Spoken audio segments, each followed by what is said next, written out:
Le maître d'un empire forcé de prendre la fuite. Il a tout perdu. Ses privilèges, son armée, ses trésors. Mais il reste le roi d'un territoire qui s'étend à perte de vue. La Perse.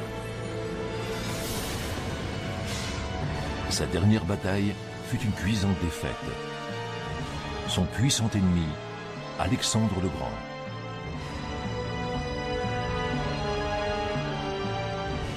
Le roi déchu a des visions d'horreur. Il revoit son royaume consumé par les flammes.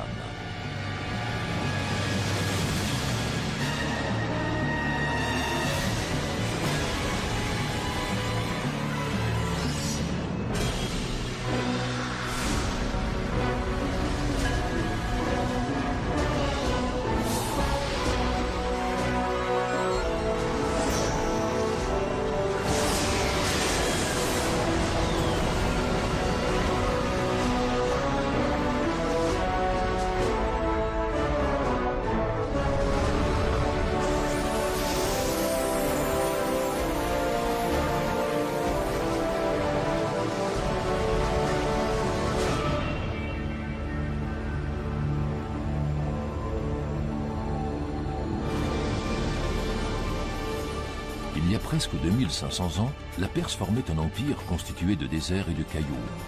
Et pourtant, elle était le centre du monde. De partout affluaient des caravanes. Leur destination, Persépolis, le cœur d'un royaume qui s'étendait sur des milliers de kilomètres. De l'Indus à la Méditerranée, du désert de Libye jusqu'aux steppes d'Asie centrale. Une superficie 6 fois et demie supérieure à celle de la France. Dans la capitale, le roi Darius III règne du haut de son trône doré. C'est un souverain qui voit tout, qui sait tout. Un monarque inébranlable.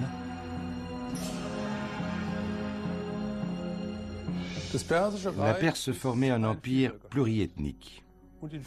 À de nombreux points de vue, on peut dire qu'il a été le prédécesseur et le modèle de l'Empire romain.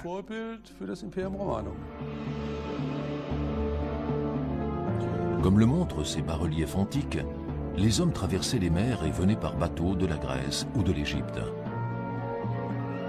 Ils apportaient de l'Inde lointaine des cargaisons entières de trésors. Les éléphants, les chameaux, les bœufs, représentés ici, portent sur leur dos les objets précieux de leurs pays respectifs. Ils avaient un objectif unique, honorer la souveraineté d'un roi puissant.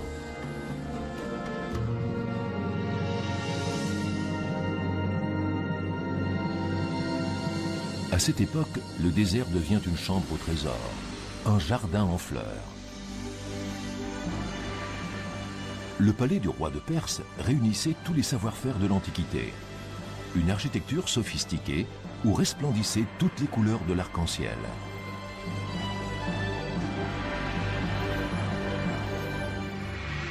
Pour ses contemporains, Persépolis est la 8e merveille du monde. Un chef-d'œuvre d'architecture, comme le montre cette reconstitution en 3D. Persépolis repose sur une terrasse de 125 000 mètres carrés. La cité se dresse jusqu'à 18 mètres au-dessus de la plaine et le palais lui-même a les dimensions d'une capitale.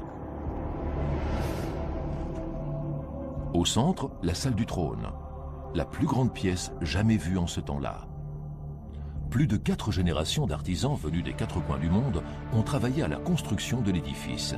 Le rêve du souverain est devenu réalité. Du site de Persépolis, il ne reste aujourd'hui que des ruines. À l'entrée du palais royal, les dieux tutélaires n'ont plus rien à protéger. Ces imposants piliers aux fleurs de lotus, finement sculptés, témoignent qu'un monument fut érigé ici dans une perspective d'éternité. Voici le symbole terni de la puissance d'antan, le taureau de Persépolis.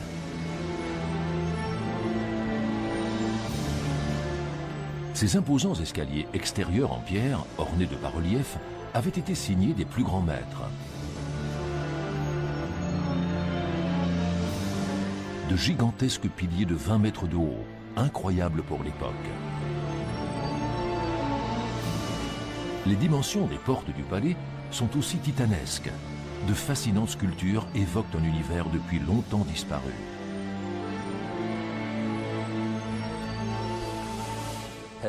De toutes les résidences du roi de Perse, Persépolis était la plus exceptionnelle. C'était à la fois un palais et un centre administratif. Là où était le roi se trouvait toujours le cœur du royaume.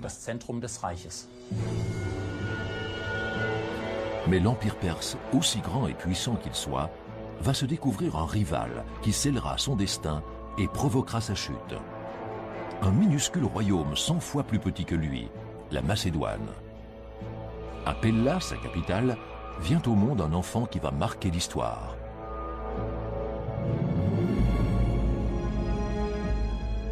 Il est né ici, à l'ombre des montagnes austères de Macédoine, Alexandre, que l'on appellera plus tard le Grand, et qui osera défier le puissant roi Darius III.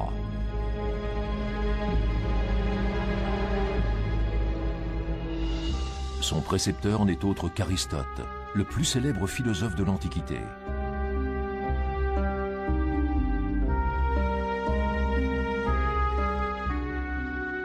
Il lui enseigne la logique de la réflexion, le pouvoir des mots, les rouages de la politique. Alexandre saura transformer les paroles de son professeur en actes. Il n'oubliera jamais ce que lui raconte Aristote sur les richesses de la Perse. Dans les chambres au trésor de Persépolis, il y aurait de l'or à profusion. Un trésor dont il suffirait de s'emparer pour se venger des exactions commises autrefois par les Perses. 150 ans auparavant, ils ont détruit le monument qui faisait toute la fierté de la Grèce, l'Acropole d'Athènes, pour punir le peuple grec de ne pas vouloir se soumettre à leur volonté.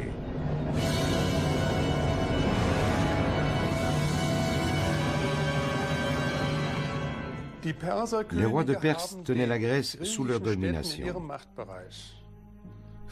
Même s'il leur avait promis la fortune et la liberté, il les avait privés de leur autonomie politique. Et par-dessus tout, de leur droit de partir en guerre. Le peuple grec était profondément offensé. Ce qu'il voulait plus que tout, c'était être libre.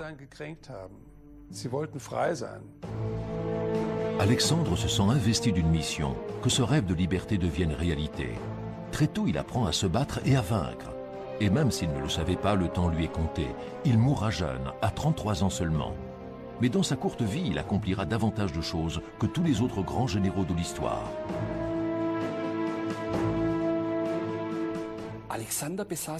Alexandre avait une énergie hors du commun. Même dans les pires conditions, il était capable d'atteindre ses objectifs. De plus, c'était un homme doté d'un charisme incroyable. Sans ça, il n'aurait pas pu recruter tous ces soldats qui ont accepté de le suivre sans réserve et qui lui ont offert un soutien inconditionnel. Alexandre a 20 ans lorsqu'il hérite du trône.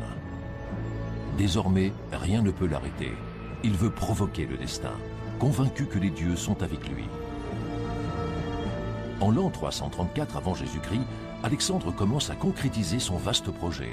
À la tête d'une armée de 30 000 hommes, il avance en territoire perse. Sa campagne a commencé.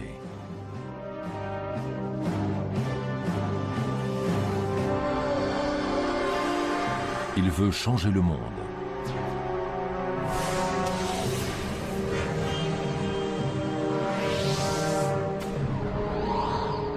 Arrivé à Troie, Alexandre passe en Asie en traversant l'Hellespont, l'actuel détroit des Dardanelles. Malgré son jeune âge, c'est un formidable stratège.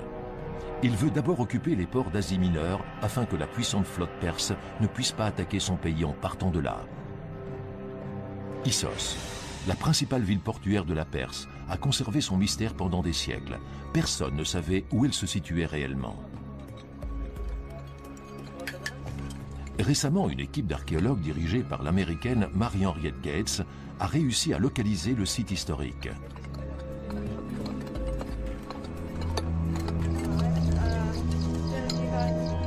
La scientifique est sûre d'elle. C'est ici qu'a eu lieu le premier face-à-face entre Alexandre et Darius III, et que la puissante Perse a entamé son déclin. On a maintenant la certitude que le port d'Issos était assez grand pour abriter toute la flotte perse avant qu'elle ne parte à l'assaut de la Grèce.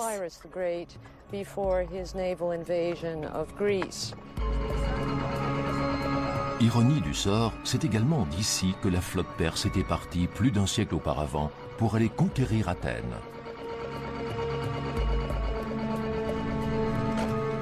C'est cette marche triomphale qui a finalement poussé Alexandre à le battre à son tour. Les archéologues recherchent aujourd'hui les vestiges de ce qui faisait autrefois la fierté de la Perse. Sa flotte soi-disant invincible à l'époque. Les plongeurs découvrent des fragments de cruches d'huile, une partie du matériel de ravitaillement d'un des magnifiques navires de guerre perses.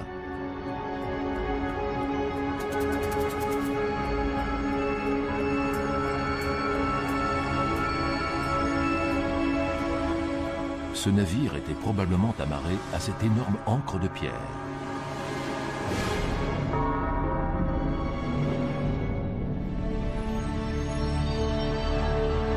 À l'endroit où l'armée de Darius III s'est autrefois heurtée à celle d'Alexandre dans un combat sanglant, se trouve aujourd'hui un terminal méthanier sur la mer Caspienne.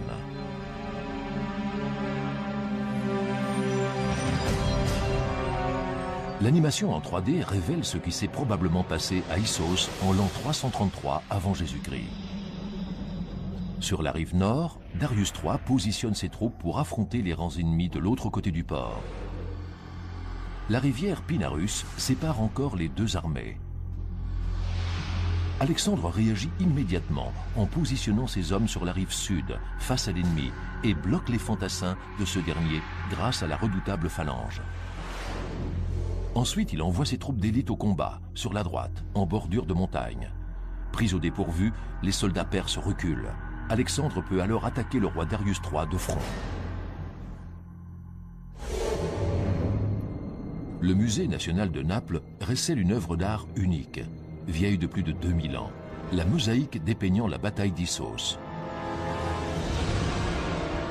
Tel un instantané d'un correspondant de guerre de l'Antiquité, elle montre comment Darius III a perdu le contrôle de la situation. Du côté perse, le désordre, des soldats fuyant dans tous les sens, des combattants à l'agonie. En face, Alexandre, dont la jeunesse n'a d'égal que la détermination. L'ennemi a capitulé. Beaucoup d'exemples ont prouvé que dans l'Antiquité, le commandant en chef est en fin de compte l'arme ultime de sa propre armée. Celle-ci n'est que son instrument. Si jamais le commandant en chef dépose les armes, toute la bravoure de ses soldats devient alors inutile. Le roi de Perse préfère prendre la fuite avec ses chars. Darius III, un lâche, cette mosaïque reflète-t-elle vraiment la vérité? La supériorité d'Alexandre, alors âgé de 22 ans, était-elle réellement si prodigieuse? La rivière Pinarus, située à 3 km de la mer. L'archéologue Marie-Henriette Gates a reconstitué le puzzle du drame historique. C'est à cet endroit précis que Darius III a été confronté pour la première fois au génie militaire d'Alexandre.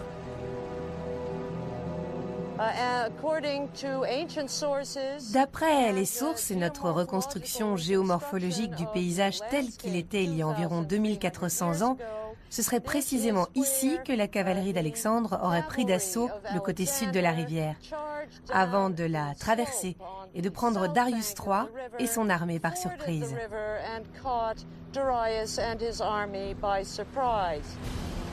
La rivière Pinarus a pris une teinte rouge sang. La bataille d'Issos a fait des milliers de morts. Darius III n'était pas quelqu'un de naïf, mais il ne se doutait pas qu'il avait en face de lui un adversaire aussi redoutable, audacieux et déterminé. La stratégie militaire d'Alexandre le Grand était vraiment exceptionnelle. Sa volonté de vaincre était plus forte que celle de son ennemi, et la manière dont il a déployé sa cavalerie était franchement révolutionnaire. Dans la confusion du champ de bataille, dans les combats au corps à corps, se révèle le prodigieux talent d'Alexandre. Il se bat contre un ennemi qui est supérieur en nombre, une armée réputée invincible. Mais la rapidité et l'aspect psychologique sont les clés de son succès. Dans l'histoire, il y a beaucoup d'exemples où le commandant d'une armée moins nombreuse a vaincu parce qu'il était un tacticien habile. Alexandre l'a prouvé dans toutes ses batailles. Il était conscient qu'il n'avait aucune chance sur un plan numérique. La pression psychologique était son seul recours et il l'avait très bien compris. Une stratégie lourde de conséquences pour l'ennemi. Darius III quitte le champ de bataille. Le maître de l'Empire perse prend la fuite. Et ce ne sera pas la dernière fois.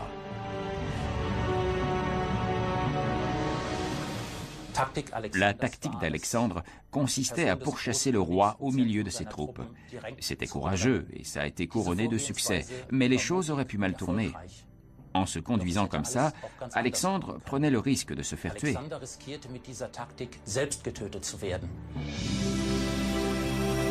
Alexandre prend d'énormes risques. La victoire paraît désormais si proche. Il savoure les fruits de son triomphe, les trésors abandonnés par Darius III dans son campement.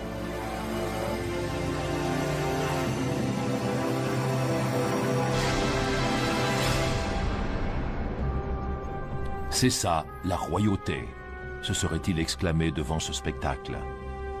Un aperçu des richesses, des boucliers en or, une profusion de bijoux, une lourde corne pour boire. Les rois perses semblent vivre entourés d'or. Il suffit de se servir.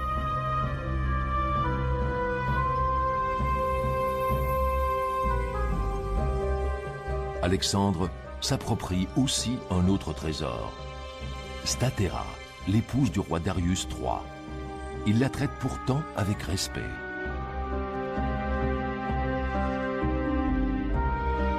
Serait-ce un homme d'honneur? Cette facette de sa personnalité montre que c'est un homme plein de contradictions. Sur les fresques antiques, il apparaît sous les traits d'un jeune et glorieux héros. Sur les pièces de monnaie, son portrait est celui d'un dieu. Derrière toutes ces représentations, quel était donc son véritable visage?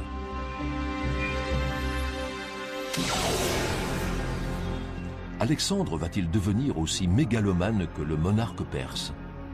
Progressivement, il adopte des traditions du peuple perse, ce que les Grecs considèrent comme une véritable trahison. Sur ces bas-reliefs des coutumes perses sont représentés jusque dans les moindres détails. Là, on voit un sujet qui s'incline devant son roi. Pour les Grecs, c'est quelque chose d'inadmissible. Darius III, l'ennemi honni, serait-il devenu un modèle pour Alexandre? Plus Alexandre avançait à l'intérieur du royaume perse, et plus son caractère et ses manières changeaient. Il a voulu obliger ses hommes à le vénérer et à adopter la proskinèse, le rite de prosternation devant le roi. Les Macédoniens s'y sont vivement opposés. Pas parce qu'ils auraient eu l'impression de s'agenouiller devant un dieu, mais parce qu'ils voyaient dans cette attitude un hommage rendu à un souverain oriental, un étranger. Alexandre s'assimile à un dieu et oublie les recommandations de son précepteur Aristote. Agir avec retenue et garder le sens de l'équité. Dans son camp, des excès sont rapportés, orgies, alcoolisme et violence.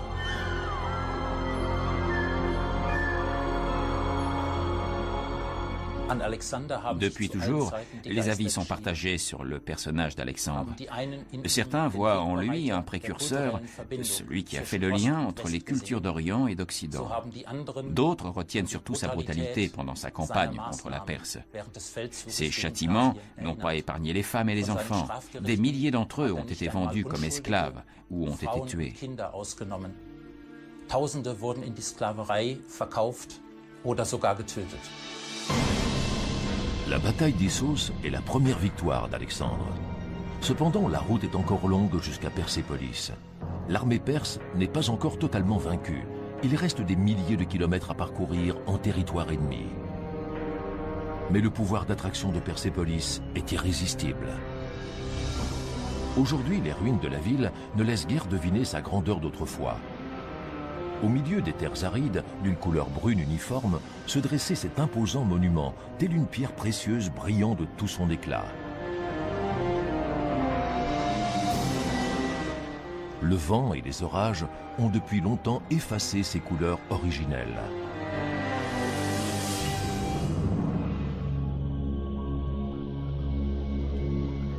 Dans la Glyptothèque de Munich, le docteur Vinzenz Brickmann est sur les traces des splendeurs colorées de l'Antiquité.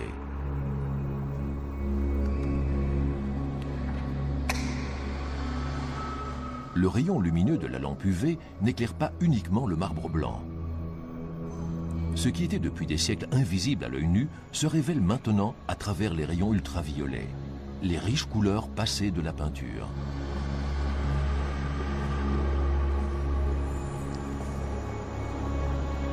Si l'esthétique contemporaine a une préférence pour les statues de marbre blanc, l'Antiquité les préférait en couleur. Les rayons ultraviolets laissent deviner la chatoyante cuirasse d'écaille d'un guerrier perse.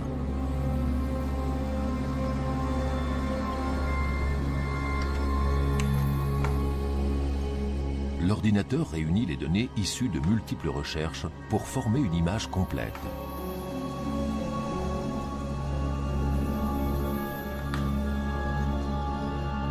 Voici à quoi ressemblait à l'origine un des archers de l'armée du roi Darius III. Une image réaliste aux couleurs éclatantes. Le secret des couleurs révèle également, même avant l'époque d'Alexandre, l'étroitesse des liens entre Grecs et Perses. Manifestement, des artistes grecs ont travaillé à Persépolis. Ils n'ont pas seulement transmis leur savoir aux Perses, ils ont aussi participé à la réalisation de certains ouvrages. On peut l'affirmer parce qu'en étudiant le style et l'architectonique des édifices, on a trouvé des traces de l'influence grecque.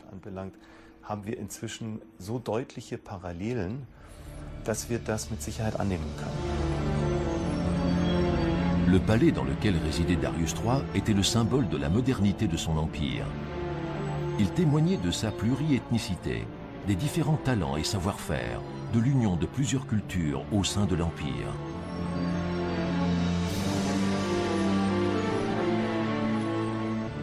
Au cœur du palais, le trône du roi, le symbole du pouvoir.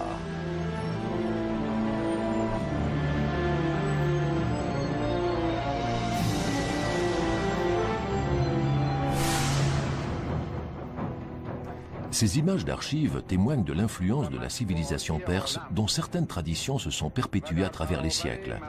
Il y a 35 ans, le Shah d'Iran organisait la célébration du 2500e anniversaire de la fondation de l'Empire perse. Tout ce qui constitue l'identité de l'Iran aujourd'hui trouve son origine il y a environ 2500 ans. En témoignent ces soldats en tenue d'époque, portant les armes qui faisaient autrefois la force de la Perse.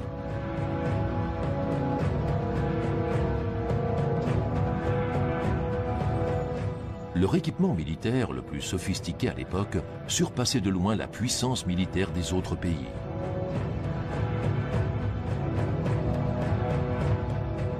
Les traditions des rois de Perse rayonnent toujours, mais elle n'a pas porté chance aux tyrans des temps modernes.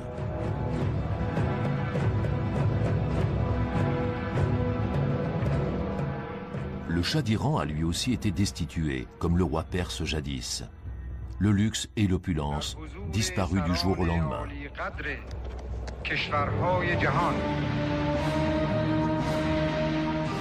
Darius III et Alexandre le Grand, un couple mal assorti, mais qui a les mêmes ambitions. Alexandre rêve aussi de pouvoir illimité. Le monde sera son champ de bataille.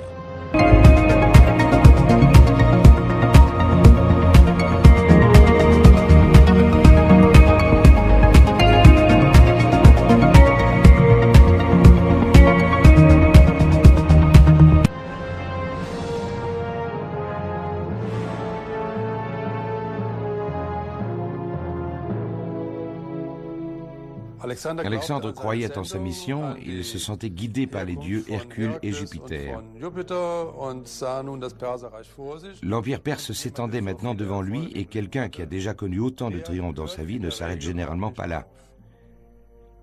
Très peu de conquérants dans l'histoire ont dit un jour « ça suffit, j'arrête là ». De quelle taille étaient les obstacles se dressant devant Alexandre? Cette question a fasciné l'archéologue Ernst Herzfeld. En 1933, son équipe fouille l'ancien site de Persépolis. Elle y fait une découverte exceptionnelle. Des milliers de tablettes d'argile portant des inscriptions. De véritables archives.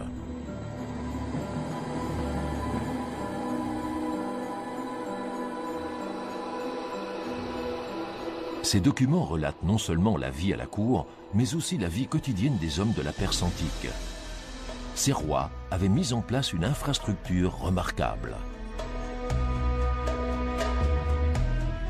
Commerçants et voyageurs empruntaient des routes sûres et un réseau de caravansérails permettait un commerce prospère au sein d'une région pluriethnique. Les Perses dominaient tout un empire, mais les influences culturelles extérieures étaient très nombreuses. Ils aimaient apprendre des autres peuples et ils étaient très tolérants. C'est pour cette raison que pendant plusieurs siècles, l'Empire perse, Imperium Persicum, a pu régner sur tout le Proche-Orient voisin.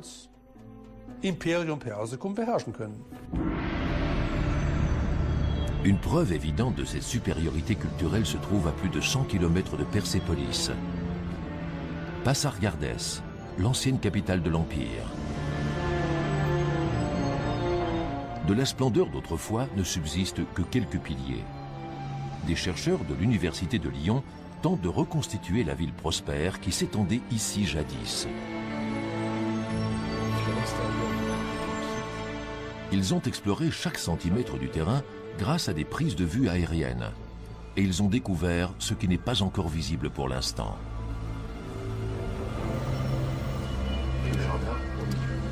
Des structures cachées sous terre. Elles révèlent le secret de Pasargardès, un gigantesque système d'irrigation qui a mené la vie dans cette contrée désertique.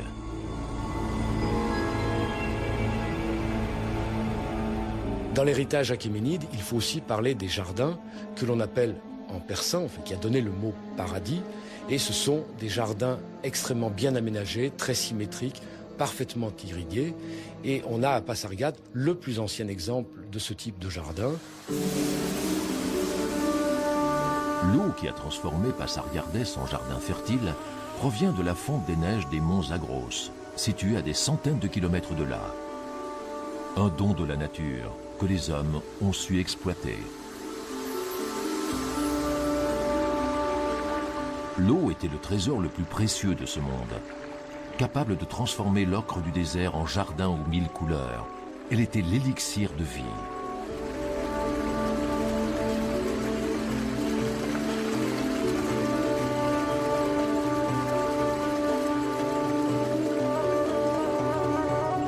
De ce gigantesque système d'irrigation ne subsistent que quelques vestiges, comme ce bassin en pierre dans le domaine du palais.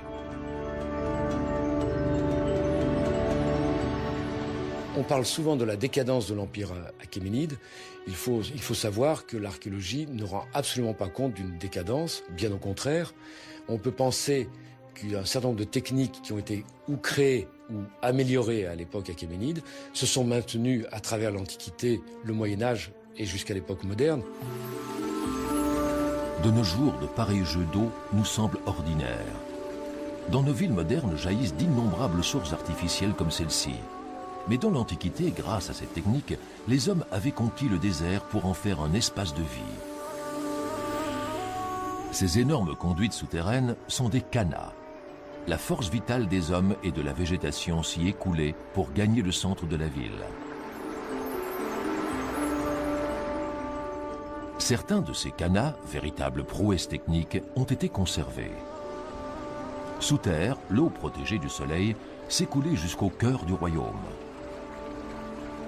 On peut admirer les dernières traces de ce système d'irrigation dans la ville de Yazd.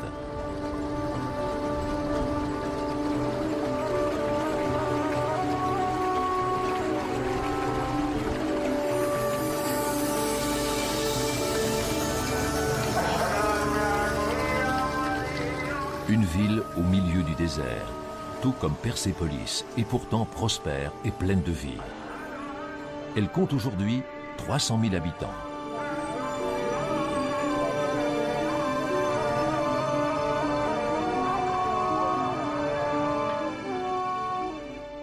Ce sont les systèmes d'irrigation des villes de l'Antiquité qui faisaient leur richesse. Ils devaient être bien structurés et ils l'étaient généralement de manière centralisée. Autour se greffait le centre de la vie économique, qui était aussi souvent le centre politique, l'un des plus importants. Sans Alexandre le Grand, l'Empire perse aurait survécu pendant encore plusieurs siècles. L'empire que forme la Perse dans l'Antiquité correspond au contour de l'Iran actuel. La libéralisation du commerce, un système de mesure et une monnaie unique ont encouragé la croissance économique du pays.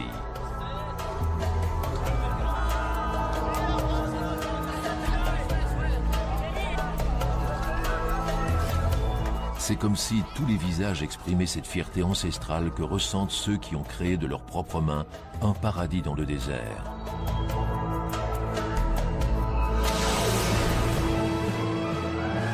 Quelle est cette mystérieuse énergie qui faisait avancer Alexandre? Pensait-il être un élu, avoir été choisi pour régner sur le monde? Et le roi Darius III? Comment pouvait-il s'opposer à Alexandre, qui faisait figure d'un David défiant un puissant Goliath?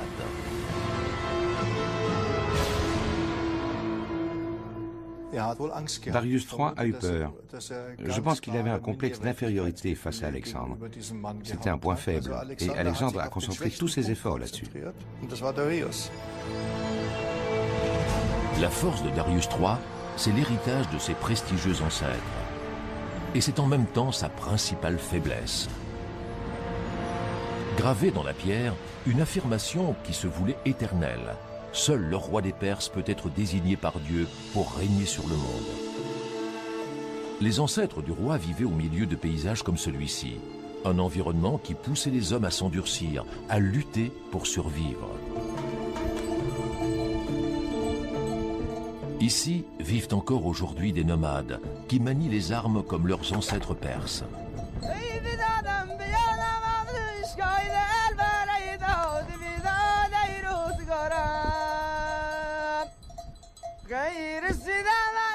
Les chants évoquent une vie difficile entre montagnes et steppes. Des déplacements incessants au gré des pâturages. Une vie austère, un combat contre soi-même et contre les autres.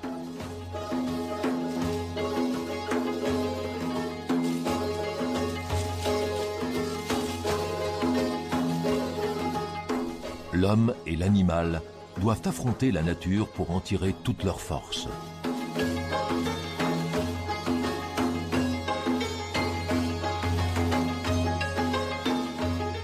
Pieds nus pour traverser les cols enneigés.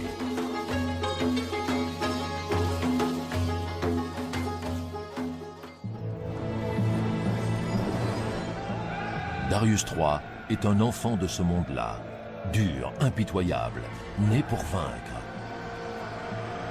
Ainsi l'exige l'héritage transmis par ses aïeux. Il réunit tous les moyens humains et matériels dont il dispose. Il rassemble la plus grande armée que son empire ait jamais vue. 150 000 hommes. Serait-ce sa dernière chance? Darius a un mauvais pressentiment, mais il est prêt à relever le défi. Mais où cet homme déjà vaincu trouve-t-il la force de se battre à nouveau? En observant le ciel?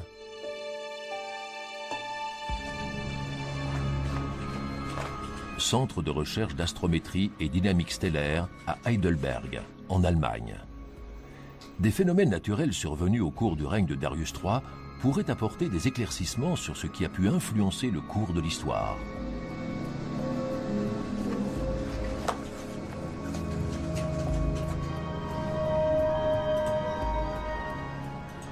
Le docteur Lutz Madel entre dans son ordinateur les données de la conjoncture astrale du 20 septembre de l'an 331 avant Jésus-Christ, peu avant 20 heures en Mésopotamie. Il y a eu une éclipse de lune. Cette éclipse de lune était visible dans tout l'océan Indien, des côtes de l'Afrique orientale jusqu'à l'Asie centrale et jusqu'à l'Indochine. Elle s'est finie avec la sortie de la lune de la pénombre vers 23 heures, heure locale. des Mondes aus dem Kernschatten der Erde gegen 23 Uhr Ortszeit. Quel effet a eu ce signe du ciel sur Darius III et ses soldats? A-t-il jugé qu'il lui était favorable?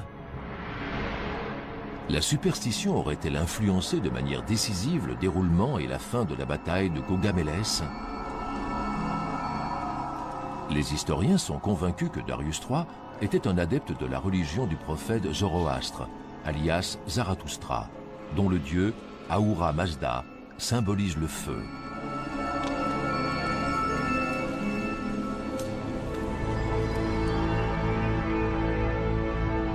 Sous le règne de Darius III, au cœur d'un univers entouré de mystères, des feux étaient allumés dans les lieux de culte. Le rite funèbre perse imposait de placer le corps dénudé du défunt dans un dakma, tour du silence, afin qu'il soit dévoré par les vautours. Ces créatures transportaient l'enveloppe terrestre jusqu'au ciel, avant la crémation et le passage dans l'au-delà. Les signes célestes bénéfiques ou de mauvais augure avaient certainement une forte influence sur les hommes de l'Antiquité. Cependant, ce n'est pas le ciel qui a décidé de l'issue de la guerre, mais une arme incomparable. La sarisse, dont sont dotés les soldats d'Alexandre. Sa pointe forgée du meilleur bronze, dure comme l'acier, en faisait une arme redoutable à l'époque. Son véritable secret était la longueur de sa lance qui pouvait atteindre 7 mètres. Les guerriers macédoniens les tenaient à 2 mains et les poussaient du bas vers le haut. L'élite des soldats d'Alexandre, la phalange. S'attaquer à son armée signifiait d'abord se frayer un chemin à travers cette forêt de lances.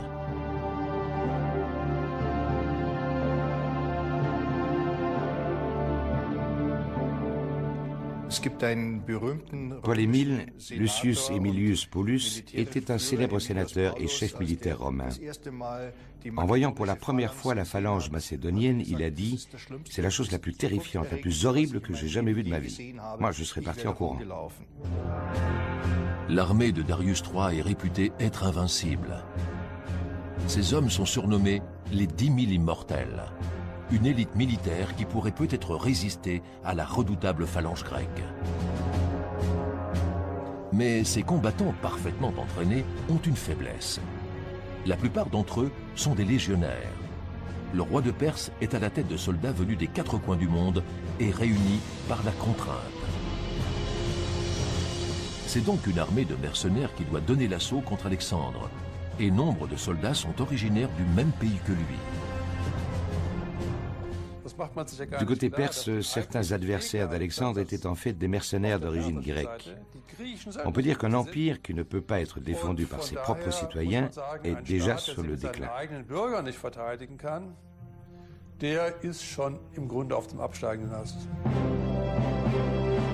Au contraire, Alexandre a à ses côtés des soldats très motivés et dévoués à sa personne.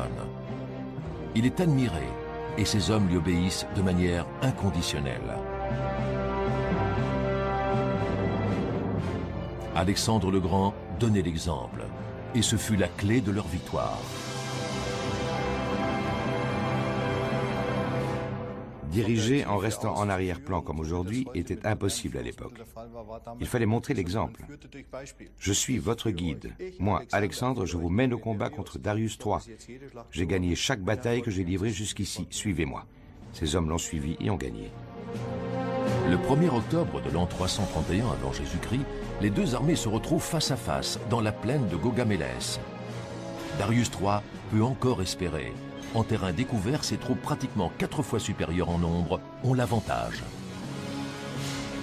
Mais Alexandre est le plus fort et il se bat comme un dieu.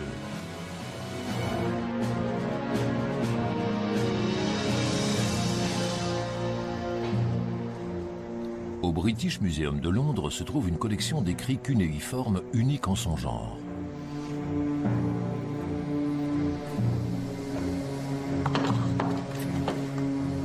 Le docteur Irving Finkel a déchiffré une chronique vieille de 2300 ans, découverte sur le site archéologique de Babylone. une sorte de rapport de guerre de la bataille de Gaugamélès. Cette tablette recouverte de signes cunéiformes fait partie de la chronique qui raconte la bataille de Gaugamel. Elle ne révèle pas grand-chose, mais elle nous apprend que les troupes du roi Darius III avaient été prises d'une véritable panique. Elle fait aussi allusion à une autre personne appelée le Grand Roi, Alexandre. Là, on peut lire « Les Perses ont subi une défaite écrasante qui a signé la chute de leur empire ».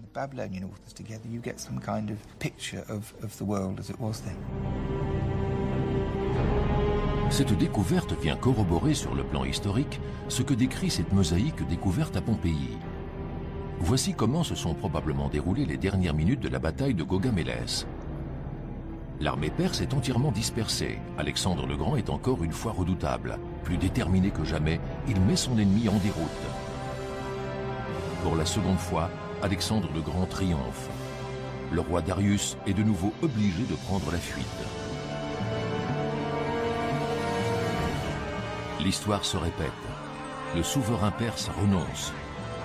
Il abandonne les soldats qui se battent pour lui. Il est pourtant à la tête d'une armée supérieure en nombre. Ces soldats n'auront plus jamais à obéir à ses ordres.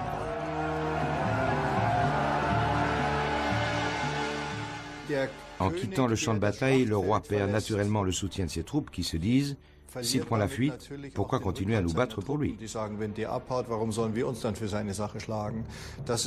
C'est sûrement l'échec le plus cuisant sur le plan psychologique pour les Perses, mais il faut bien avouer que Darius III n'était pas si fort que ça sur le plan militaire.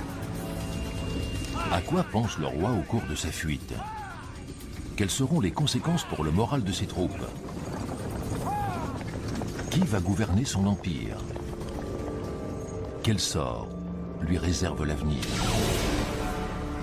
Le roi Darius se sent piégé par les contraintes de ses fonctions, de la tradition, de l'héritage de ses ancêtres. Il a l'impression d'être prisonnier et de n'avoir aucune liberté de mouvement.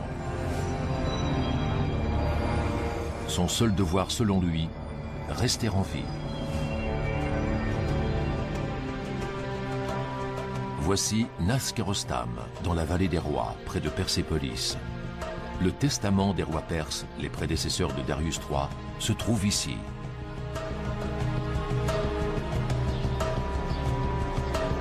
À l'abri du monde et des regards, dans les parois rocheuses verticales, sont creusées des chambres funéraires. Le chemin qui y mène est dangereux et vertigineux.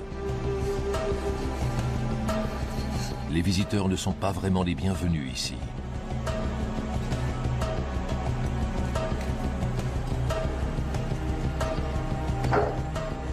Seul celui qui parvient au sommet peut admirer les détails du décor. D'imposants piliers creusés dans la roche. Comme eux, le roi porte sur ses épaules tout le poids de son royaume.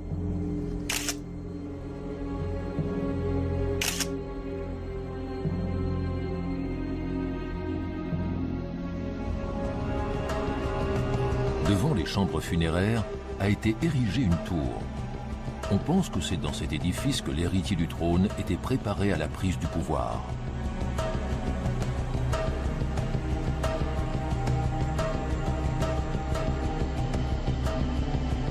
Mais ce passé dont les Perses sont si fiers ne vaut plus rien.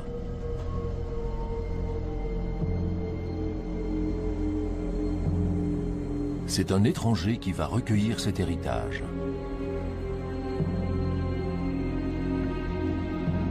Alexandre le Grand. Il ne sera pas désigné pour prendre ses fonctions. Le pouvoir, il va s'en emparer par la force. Ce n'est pas vraiment un colosse au pied d'argile qu'Alexandre a vaincu. Jusqu'à la fin, l'Empire perse est resté riche et prospère. La chute est rapide. Les troupes victorieuses d'Alexandre avancent maintenant au cœur de l'Empire sans rencontrer de résistance. Ils passent par des défilés surnommés les portes perses, dernier obstacle naturel sur le chemin menant à Persépolis. La dernière occasion de stopper la progression d'Alexandre aurait pu se concrétiser au niveau des monts Zagros. Mais Darius III a pris la fuite.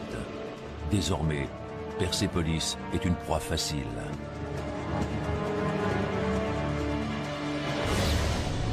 Le bastion de pierre est là, sans défense.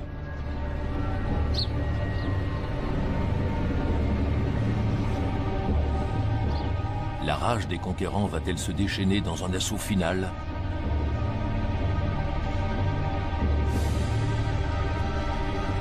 Dans les environs de l'ancien palais, les archéologues ont découvert des traces de cette tragédie.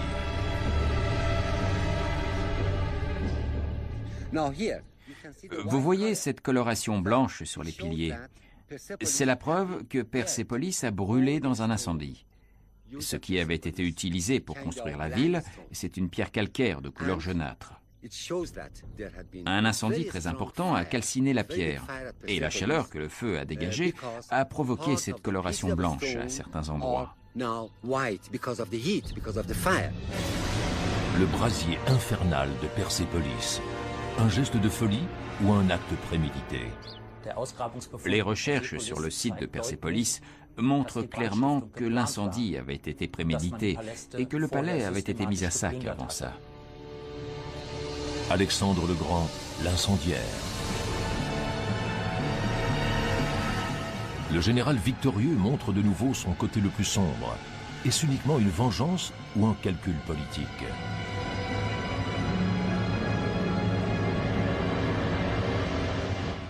En réduisant Persépolis en cendres, Alexandre a voulu faire un signe au peuple grec et à sa patrie. Il a fait ça en toute conscience, pour se venger de la destruction de l'acropole par Xerxès Ier pendant la Seconde Guerre médique.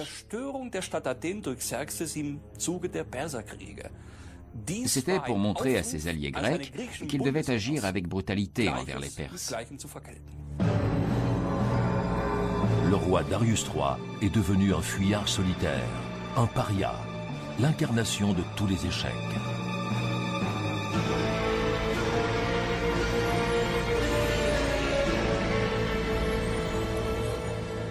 Voici la lance d'Alexandre qui aurait porté le coup mortel à son ennemi. Mais ce n'est qu'une légende.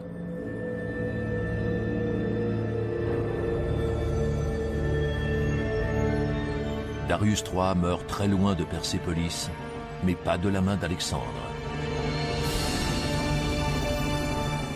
Le satrape Bessus a conspiré contre Darius. Il espérait le faire capturer par ses hommes, puis le livrer à Alexandre. Mais ces derniers ont paniqué et ont préféré le tuer rapidement.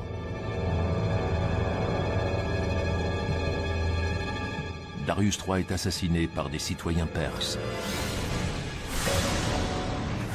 Voici la triste fin d'un roi qui avait abandonné sa patrie. Certains auteurs de l'Antiquité ont écrit qu'Alexandre aurait fait transférer la dépouille de Darius III vers sa ville natale et qu'il aurait fait inhumer avec tous les honneurs. On ne sait pas si ça s'est passé à Persépolis, mais c'est probable. D'après de récentes découvertes, la tombe dite inachevée n'est certainement pas le tombeau du dernier grand roi de Perse. Une mort honteuse, qui signe également celle d'un empire. Le luxueux tombeau qui avait été construit en l'honneur de Darius III, bien avant sa fin peu glorieuse, est désormais vide.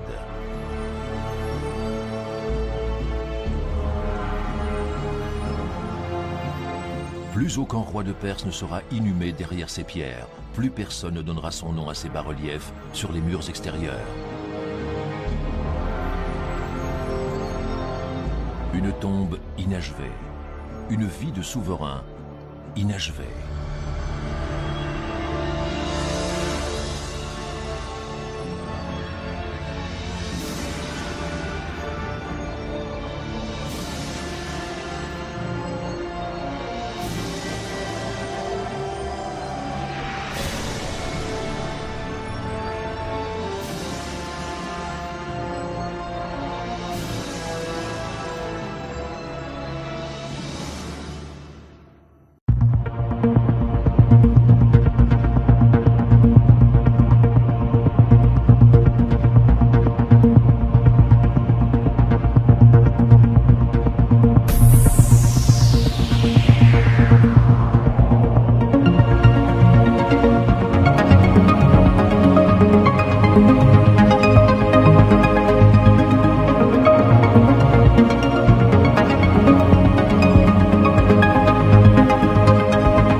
où resplendissaient toutes les couleurs de l'arc-en-ciel.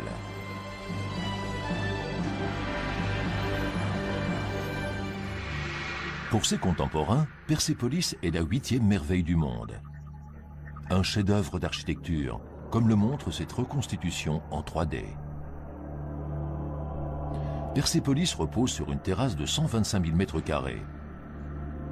La cité se dresse jusqu'à 18 mètres au-dessus de la plaine et le palais lui-même a les dimensions d'une capitale. Au centre, la salle du trône, la plus grande pièce jamais vue en ce temps-là. Plus de 4 générations d'artisans venus des 4 coins du monde ont travaillé à la construction de l'édifice. Le rêve du souverain est devenu réalité. Du site de Persépolis, il ne reste aujourd'hui que des ruines. À l'entrée du palais royal, les dieux tutélaires n'ont plus rien à protéger. Ces imposants piliers aux fleurs de lotus, finement sculptés, témoignent qu'un monument fut érigé ici dans une perspective d'éternité. Voici le symbole terni de la puissance d'antan, le taureau de Persépolis.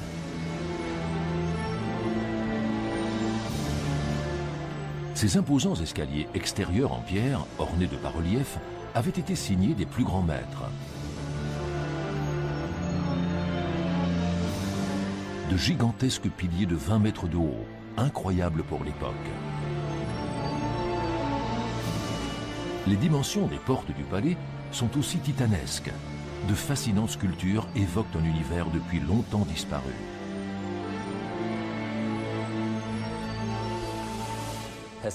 De toutes les résidences du roi de Perse, Persépolis était la plus exceptionnelle. C'était à la fois un palais et un centre administratif. Là où était le roi se trouvait toujours le cœur du royaume. Alexandre se sent investi d'une mission, que ce rêve de liberté devienne réalité. Très tôt, il apprend à se battre et à vaincre. Et même s'il ne le savait pas, le temps lui est compté. Il mourra jeune, à 33 ans seulement. Mais dans sa courte vie, il accomplira davantage de choses que tous les autres grands généraux de l'histoire.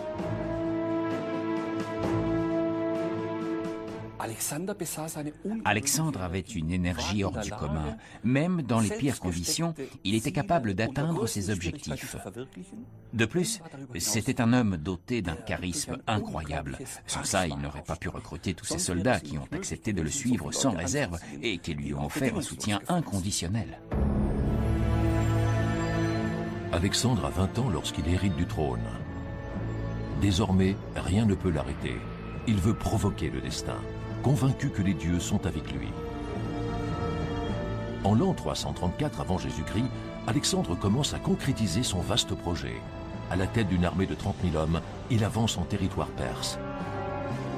Sa campagne a commencé.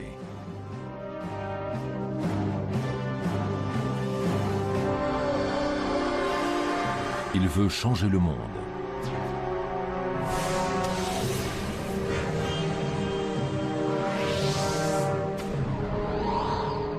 Arrivé à Troie, Alexandre passe en Asie en traversant l'Hellespont, l'actuel détroit des Dardanelles. Malgré son jeune âge, c'est un formidable stratège.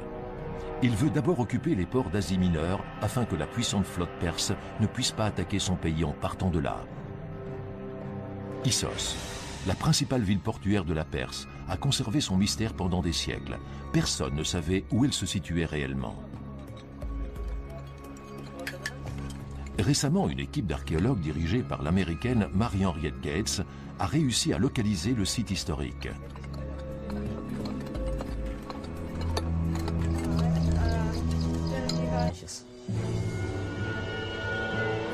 Mais l'Empire perse, aussi grand et puissant qu'il soit, va se découvrir un rival qui scellera son destin et provoquera sa chute. Un minuscule royaume 100 fois plus petit que lui, la Macédoine.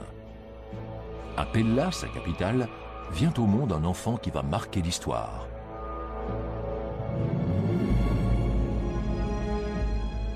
Il est né ici, à l'ombre des montagnes austères de Macédoine, Alexandre, que l'on appellera plus tard le Grand, et qui osera défier le puissant roi Darius III.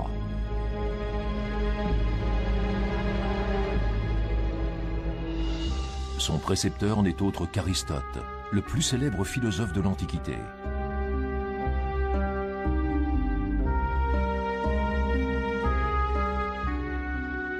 Il lui enseigne la logique de la réflexion, le pouvoir des mots, les rouages de la politique.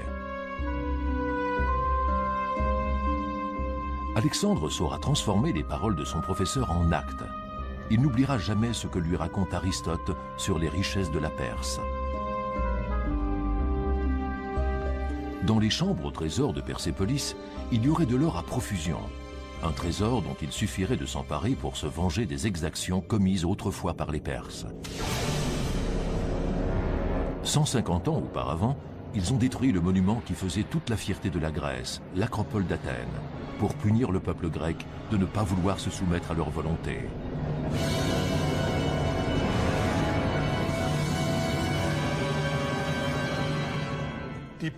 Les rois de Perse tenaient la Grèce sous leur domination.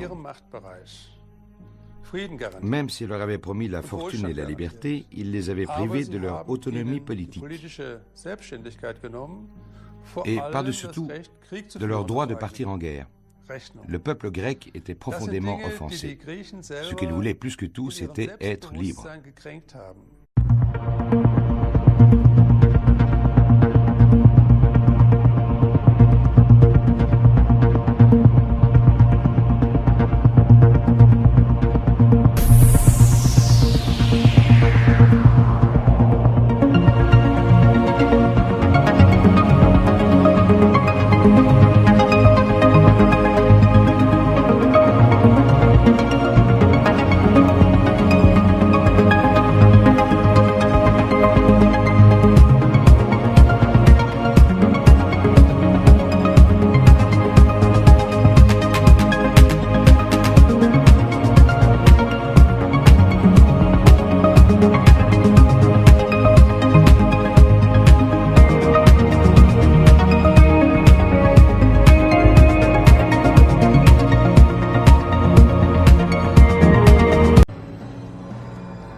Le maître d'un empire forcé de prendre la fuite.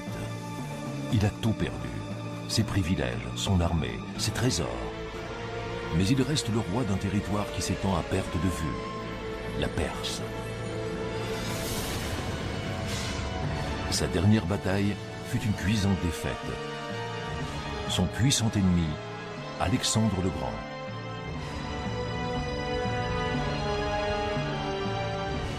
Le roi déchu a des visions d'horreur.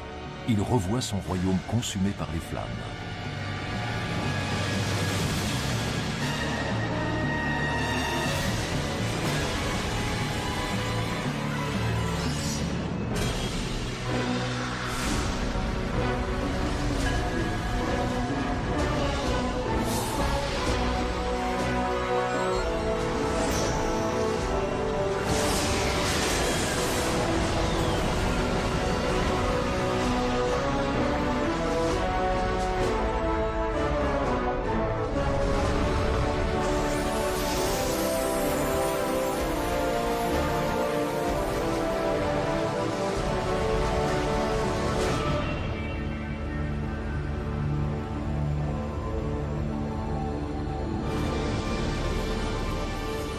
Il y a presque 2500 ans, la Perse formait un empire constitué de déserts et de cailloux. Et pourtant, elle était le centre du monde. De partout affluaient des caravanes. Leur destination, Persépolis, le cœur d'un royaume qui s'étendait sur des milliers de kilomètres. De l'Indus à la Méditerranée, du désert de Libye jusqu'aux steppes d'Asie centrale. Une superficie 6 fois et demie supérieure à celle de la France. Dans la capitale, le roi Darius III règne du haut de son trône doré. C'est un souverain qui voit tout, qui sait tout. Un monarque inébranlable.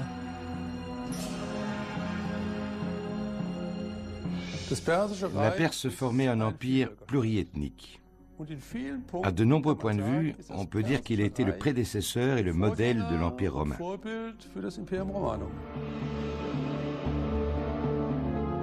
Comme le montrent ces bas-reliefs antiques, les hommes traversaient les mers et venaient par bateau de la Grèce ou de l'Égypte. Ils apportaient de l'Inde lointaine des cargaisons entières de trésors. Les éléphants, les chameaux, les bœufs, représentés ici, portent sur leur dos les objets précieux de leurs pays respectifs. Ils avaient un objectif unique, honorer la souveraineté d'un roi puissant.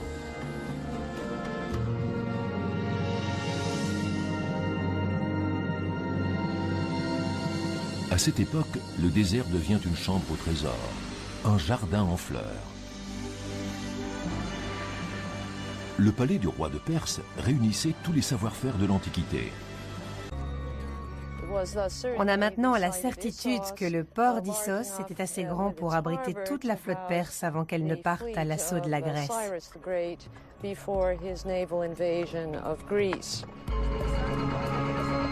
Ironie du sort, c'est également d'ici que la flotte perse était partie plus d'un siècle auparavant pour aller conquérir Athènes.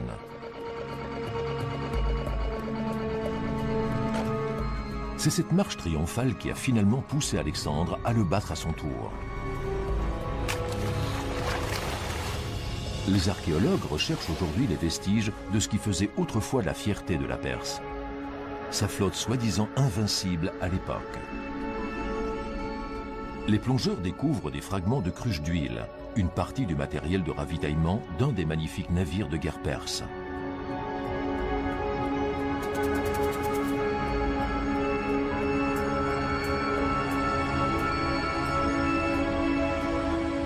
Ce navire était probablement amarré à cette énorme ancre de pierre.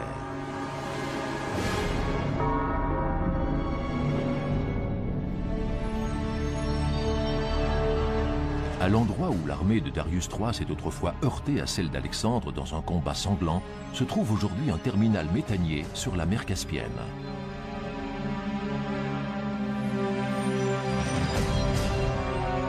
L'animation en 3D révèle ce qui s'est probablement passé à Issos en l'an 333 avant Jésus-Christ. Sur la rive nord, Darius III positionne ses troupes pour affronter les rangs ennemis de l'autre côté du port. La rivière Pinarus sépare encore les deux armées. Alexandre réagit immédiatement en positionnant ses hommes sur la rive sud, face à l'ennemi, et bloque les fantassins de ce dernier grâce à la redoutable phalange. Ensuite, il envoie ses troupes d'élite au combat, sur la droite, en bordure de montagne. Pris au dépourvu, les soldats perses reculent. Alexandre peut alors attaquer le roi Darius III de front. Le musée national de Naples recèle une œuvre d'art unique, vieille de plus de 2000 ans, la mosaïque dépeignant la bataille d'Issos. Tel un instantané d'un correspondant de guerre de l'Antiquité, elle montre comment Darius III a perdu le contrôle de la situation. Du côté perse, le désordre, des soldats fuyant dans tous les sens, des combattants à l'agonie. En face, Alexandre, dont la jeunesse n'a d'égal que la détermination. L'ennemi a capitulé. Beaucoup d'exemples ont prouvé que dans l'Antiquité, le commandant en chef est en fin de compte l'arme ultime de sa propre armée. Celle-ci n'est que son instrument. Si jamais le commandant en chef dépose les armes, toute la bravoure de ses soldats devient alors inutile.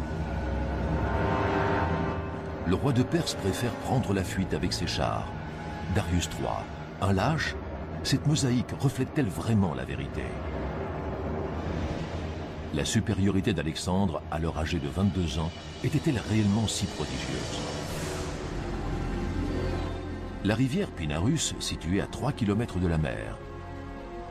L'archéologue Marie-Henriette Gates a reconstitué le puzzle du drame historique.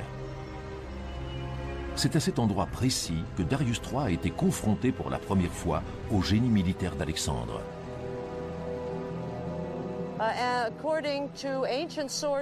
D'après les sources et notre reconstruction géomorphologique du paysage tel qu'il était il y a environ 2400 ans, ce serait précisément ici que la cavalerie d'Alexandre aurait pris d'assaut le côté sud de la rivière, avant de la traverser et de prendre Darius III et son armée par surprise.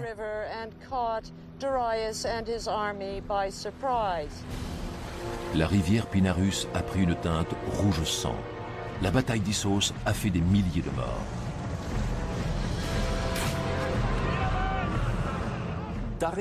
Darius III n'était pas quelqu'un de naïf, mais il ne se doutait pas qu'il avait en face de lui un adversaire aussi redoutable, audacieux et déterminé. La stratégie militaire d'Alexandre le Grand était vraiment exceptionnelle. Sa volonté de vaincre était plus forte que celle de son ennemi, et la manière dont il a déployé sa cavalerie était franchement révolutionnaire. Dans la confusion du champ de bataille, dans les combats au corps à corps, se révèle le prodigieux talent d'Alexandre. Il se bat contre un ennemi qui est supérieur en nombre, une armée réputée invincible. Mais la rapidité et l'aspect psychologique sont les clés de son succès. Dans l'histoire, il y a beaucoup d'exemples où le commandant d'une armée moins nombreuse a vaincu parce qu'il était un tacticien habile. Alexandre l'a prouvé dans toutes ses batailles. Il était conscient qu'il n'avait aucune chance sur un plan numérique. La pression psychologique était son seul recours et il l'avait très bien compris.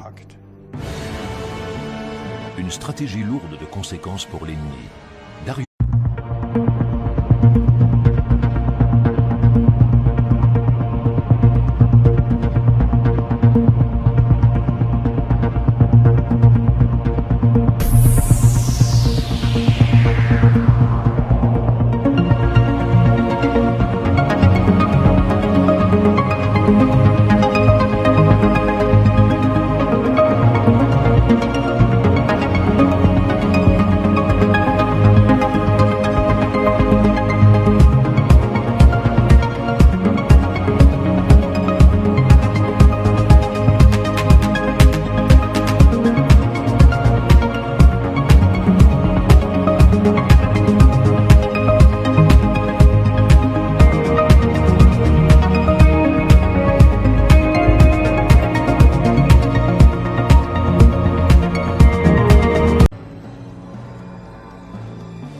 le maître d'un empire forcé de prendre la fuite. Il a tout perdu, ses privilèges, son armée, ses trésors. Mais il reste le roi d'un territoire qui s'étend à perte de vue, la Perse. Sa dernière bataille fut une cuisante défaite. Son puissant ennemi, Alexandre le Grand.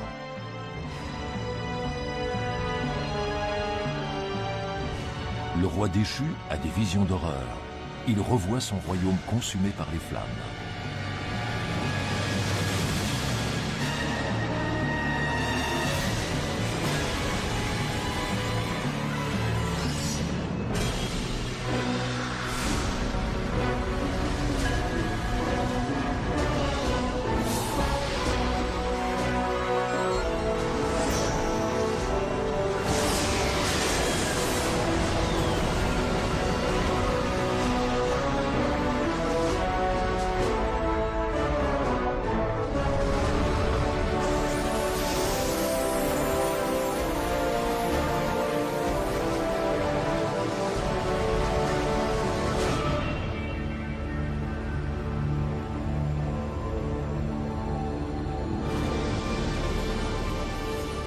Il y a presque 2500 ans, la Perse formait un empire constitué de déserts et de cailloux. Et pourtant, elle était le centre du monde.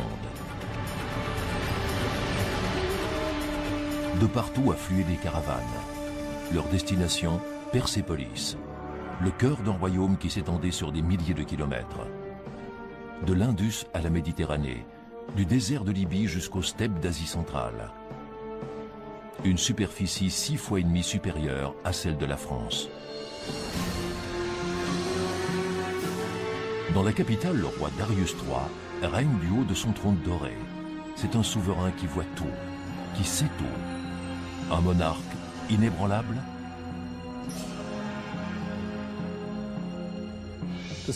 La Perse formait un empire pluriethnique.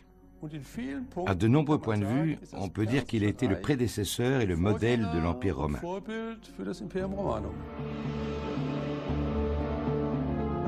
Comme le montrent ces bas-reliefs antiques, les hommes traversaient les mers et venaient par bateau de la Grèce ou de l'Égypte. Ils apportaient de l'Inde lointaine des cargaisons entières de trésors. Les éléphants, les chameaux, les bœufs, représentés ici, portent sur leur dos les objets précieux de leur pays respectif. Ils avaient un objectif unique, honorer la souveraineté d'un roi puissant.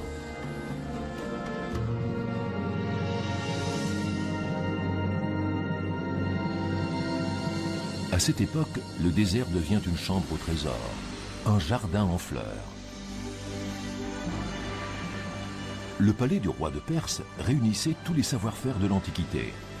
Une architecture sophistiquée où resplendissaient toutes les couleurs de l'arc-en-ciel.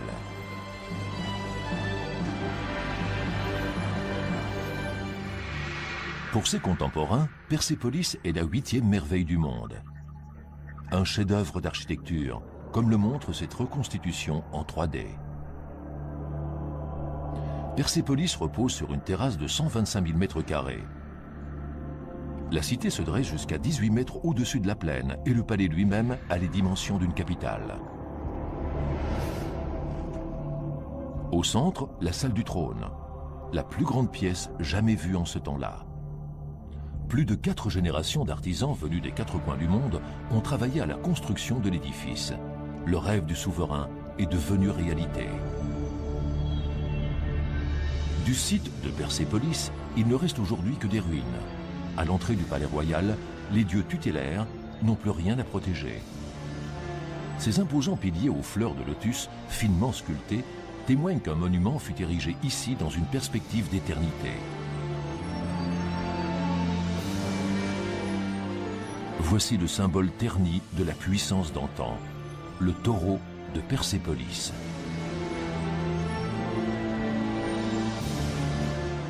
Ces imposants escaliers extérieurs en pierre, ornés de bas-reliefs, avaient été signés des plus grands maîtres. De gigantesques piliers de 20 mètres de haut, incroyables pour l'époque. Les dimensions des portes du palais sont aussi titanesques. De fascinantes sculptures évoquent un univers depuis longtemps disparu.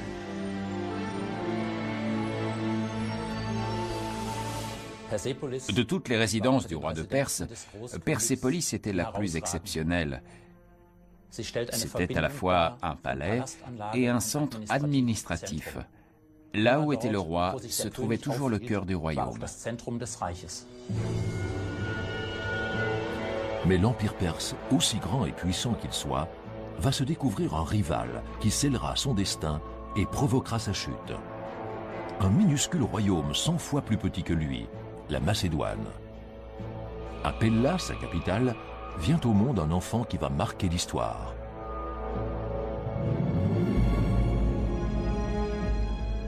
Il est né ici, à l'ombre des montagnes austères de Macédoine, Alexandre, que l'on appellera plus tard le Grand, et qui osera défier le puissant roi Darius III.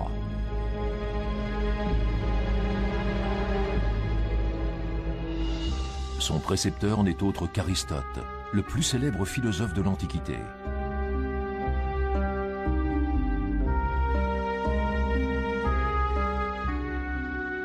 Il lui enseigne la logique de la réflexion, le pouvoir des mots, les rouages de la politique. Alexandre saura transformer les paroles de son professeur en actes. Il n'oubliera jamais ce que lui raconte Aristote sur les richesses de la Perse. Dans les chambres au trésor de Persépolis, il y aurait de l'or à profusion. Un trésor dont il suffirait de s'emparer pour se venger des exactions commises autrefois par les Perses. 150 ans auparavant, ils ont détruit le monument qui faisait toute la fierté de la Grèce, l'Acropole d'Athènes, pour punir le peuple grec de ne pas vouloir se soumettre à leur volonté.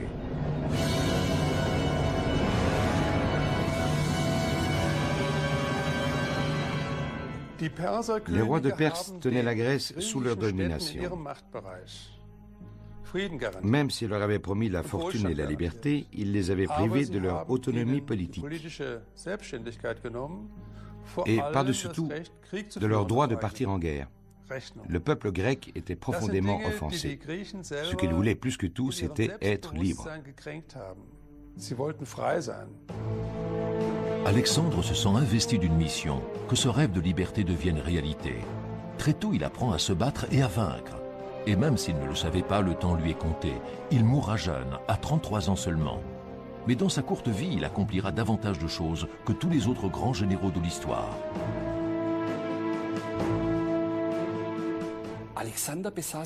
Alexandre avait une énergie hors du commun. Même dans les pires conditions, il était capable d'atteindre ses objectifs.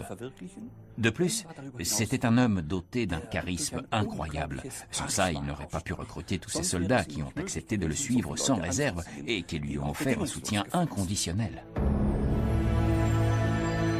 Alexandre a 20 ans lorsqu'il hérite du trône. Désormais, rien ne peut l'arrêter. Il veut provoquer le destin, convaincu que les dieux sont avec lui. En l'an 334 avant Jésus-Christ, Alexandre commence à concrétiser son vaste projet. À la tête d'une armée de 30 000 hommes, il avance en territoire perse. Sa campagne a commencé.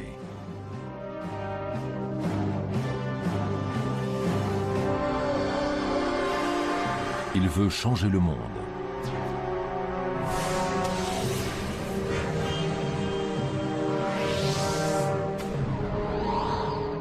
Arrivé à Troie, Alexandre passe en Asie en traversant l'Hellespont, l'actuel détroit des Dardanelles. Malgré son jeune âge, c'est un formidable stratège. Il veut d'abord occuper les ports d'Asie mineure afin que la puissante flotte perse ne puisse pas attaquer son pays en partant de là. Issos, la principale ville portuaire de la Perse, a conservé son mystère pendant des siècles. Personne ne savait où elle se situait réellement. Récemment, une équipe d'archéologues dirigée par l'américaine Mary-Henriette Gates a réussi à localiser le site historique.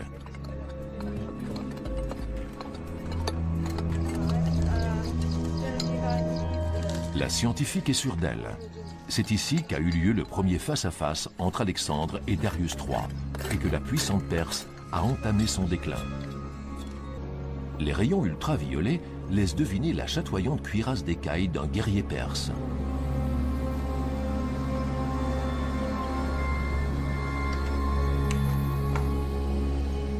L'ordinateur réunit les données issues de multiples recherches pour former une image complète.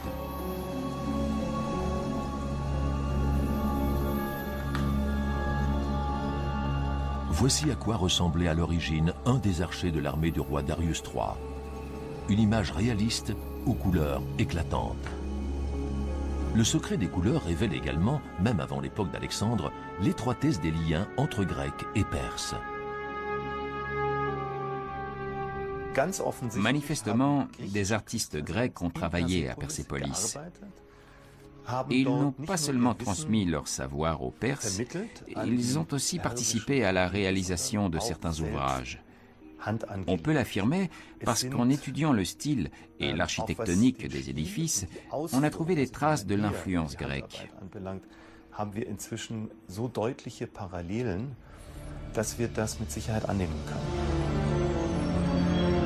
Le palais dans lequel résidait Darius III était le symbole de la modernité de son empire. Il témoignait de sa pluriethnicité, des différents talents et savoir-faire, de l'union de plusieurs cultures au sein de l'empire.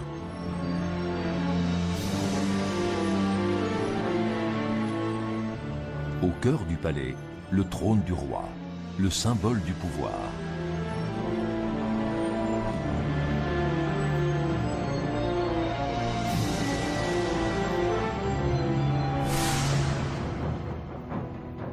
Ces images d'archives témoignent de l'influence de la civilisation perse dont certaines traditions se sont perpétuées à travers les siècles. Il y a 35 ans, le Shah d'Iran organisait la célébration du 2500e anniversaire de la fondation de l'Empire perse. Tout ce qui constitue l'identité de l'Iran aujourd'hui trouve son origine il y a environ 2500 ans. En témoignent ces soldats en tenue d'époque, portant les armes qui faisaient autrefois la force de la Perse.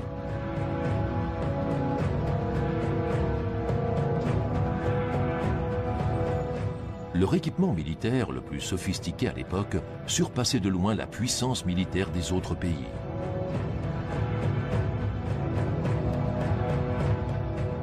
Les traditions des rois de Perse rayonnent toujours.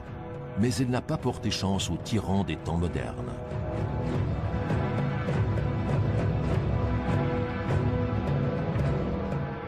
Le Shah d'Iran a lui aussi été destitué, comme le roi perse jadis.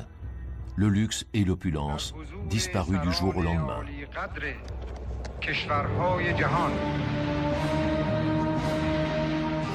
Darius III et Alexandre le Grand, un couple mal assorti, mais qui a les mêmes ambitions. Alexandre rêve aussi de pouvoir illimité. Le monde sera son champ de bataille.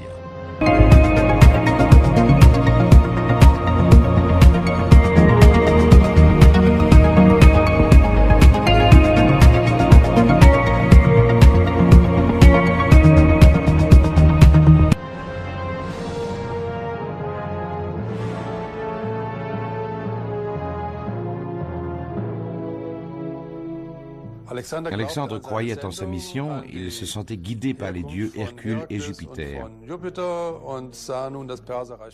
L'Empire perse s'étendait maintenant devant lui et quelqu'un qui a déjà connu autant de triomphes dans sa vie ne s'arrête généralement pas là. Très peu de conquérants dans l'histoire ont dit un jour « ça suffit, j'arrête là ». De quelle taille étaient les obstacles se dressant devant Alexandre? Cette question a fasciné l'archéologue Ernst Herzfeld.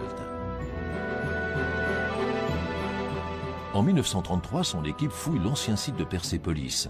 Elle y fait une découverte exceptionnelle. Des milliers de tablettes d'argile portant des inscriptions. De véritables archives.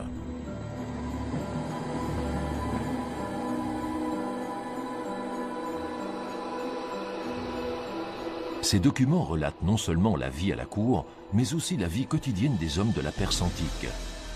Ces rois avaient mis en place une infrastructure remarquable. Commerçants et voyageurs empruntaient des routes sûres et un réseau de caravansérails permettait un commerce prospère au sein d'une région pluriethnique. Les Perses dominaient tout un empire, mais les influences culturelles extérieures étaient très nombreuses.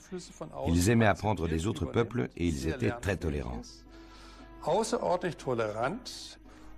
C'est pour cette raison que pendant plusieurs siècles, l'Empire perse, Imperium Persicum, a pu régner sur tout le Proche-Orient voisin. Une preuve évidente de cette supériorité culturelle se trouve à plus de 100 km de Persépolis. Darius III quitte le champ de bataille. Le maître de l'Empire perse prend la fuite. Et ce ne sera pas la dernière fois.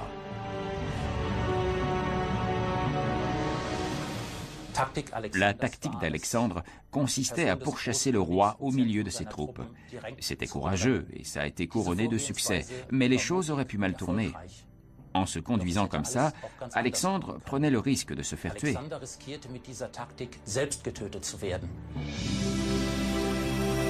Alexandre prend d'énormes risques.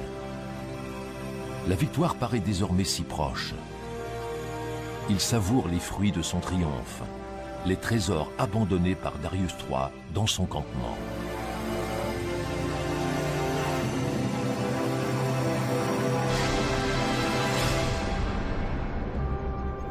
C'est ça, la royauté, se serait-il exclamé devant ce spectacle. Un aperçu des richesses, des boucliers en or, une profusion de bijoux, une lourde corne pour boire. Les rois perses semblent vivre entourés d'or. Il suffit de se servir.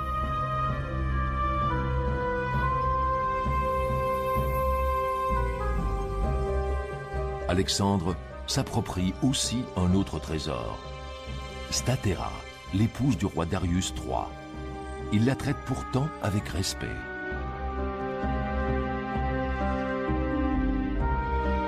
Serait-ce un homme d'honneur? Cette facette de sa personnalité montre que c'est un homme plein de contradictions. Sur les fresques antiques, il apparaît sous les traits d'un jeune et glorieux héros.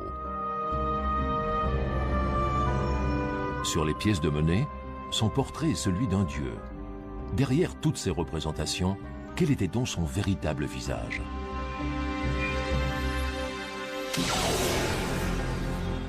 Alexandre va-t-il devenir aussi mégalomane que le monarque perse? Progressivement, il adopte des traditions du peuple perse, ce que les Grecs considèrent comme une véritable trahison.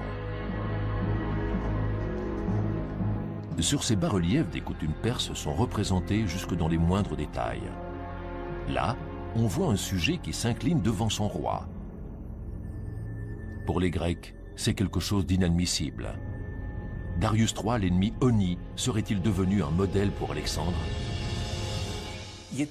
Plus Alexandre avançait à l'intérieur du royaume perse, et plus son caractère et ses manières changeaient. Il a voulu obliger ses hommes à le vénérer et à adopter la proskinèse, le rite de prosternation devant le roi. Les Macédoniens s'y sont vivement opposés. Pas parce qu'ils auraient eu l'impression de s'agenouiller devant un dieu, mais parce qu'ils voyaient dans cette attitude un hommage rendu à un souverain oriental, un étranger. Alexandre s'assimile à un dieu et oublie les recommandations de son précepteur Aristote. Agir avec retenue et garder le sens de l'équité. Dans son camp, des excès sont rapportés, orgies, alcoolisme et violence.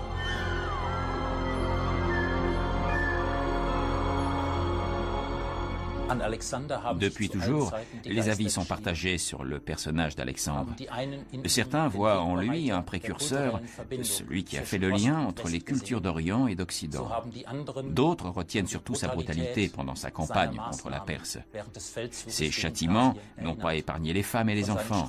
Des milliers d'entre eux ont été vendus comme esclaves ou ont été tués. Tausende wurden in die Sklaverei verkauft oder sogar getötet. La bataille d'Issos est la première victoire d'Alexandre. Cependant, la route est encore longue jusqu'à Persépolis. L'armée perse n'est pas encore totalement vaincue. Il reste des milliers de kilomètres à parcourir en territoire ennemi. Mais le pouvoir d'attraction de Persépolis est irrésistible. Aujourd'hui, les ruines de la ville ne laissent guère deviner sa grandeur d'autrefois. Au milieu des terres arides, d'une couleur brune uniforme, se dressait cet imposant monument, tel une pierre précieuse brillant de tout son éclat. Le vent et les orages ont depuis longtemps effacé ces couleurs originelles.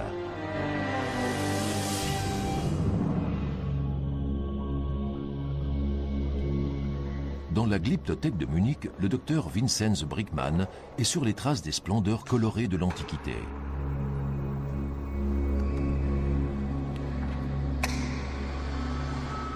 Le rayon lumineux de la lampe UV n'éclaire pas uniquement le marbre blanc. Ce qui était depuis des siècles invisible à l'œil nu se révèle maintenant à travers les rayons ultraviolets, les riches couleurs passées de la peinture.